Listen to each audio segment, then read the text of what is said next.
কাল থেকেই শুরু হচ্ছে পবিত্র সিয়াম সাধনার মাস রমজান। শেষ মুহূর্তে ইফতার সামগ্রী কেনাকাটায় ব্যস্ত সাধারণ মানুষ।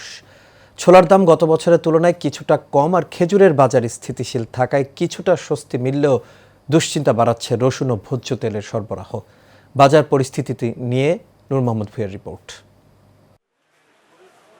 রমজানের বাজারে এবার ছোলার দাম কিছুটা কম। আমদানি পর্যাপ্ত হওয়ায় গতবারের তুলনায় কেজিতে 5 থেকে 10 টাকা কমে মিলছে মানসম্মত ছোলা। স্থিতিশীল রয়েছে খেজুরের দামও। থেকে দেখা যাচ্ছে অনেকটা 50 টাকা 100 টাকা কম বেশি পার্থক্য মনে হচ্ছে, বিশেষ করে মরিয়ম আজওয়া যেগুলো তুলনামূলক একটু ভালো। মিরজুন আমরা বিক্রি করতাম আপনার 1800 টাকা কেজি, এবার 1200 টাকা আমরা পাইকারি বিক্রি করতে পারতাছি, এবং যদি মনে করেন যে খুচরা নেয় তাহলে 1250। তবে উল্টো চিত্র মশলার বাজারে। সরবরাহ সংকটে হঠাৎ বেড়েছে রসুনের ঝাঁজ। এদিকে সয়াবিন তেলের বাজারেও চলছে লুকোচুরি।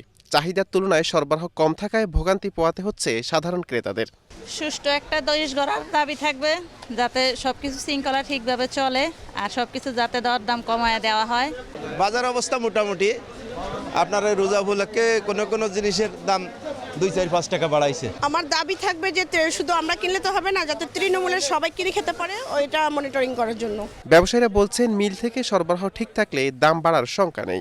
সবচেয়ে বেশি হলো রসুন এবং ভোজ্য তেলটা সংকট বলতে কোম্পানিরা যদি মালটা ঠিক মতন ডেলিভারি দিত তাহলে আজকে এই অবস্থা হইতো না। এখন বাজারে আপনি যান 5 লিটার রূপচাঁদা নাই, 3 নাই, প্যারিস আছে।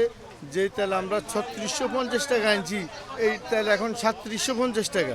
ভোক্তাদের দাবি রোজার পুরো মাস জুড়ে যেন কঠোর বাজার তদারকি নিশ্চিত করা হয়। নূর মোহাম্মদ ভূঁইয়া, এশিয়ান টেলিভিশন, ঢাকা।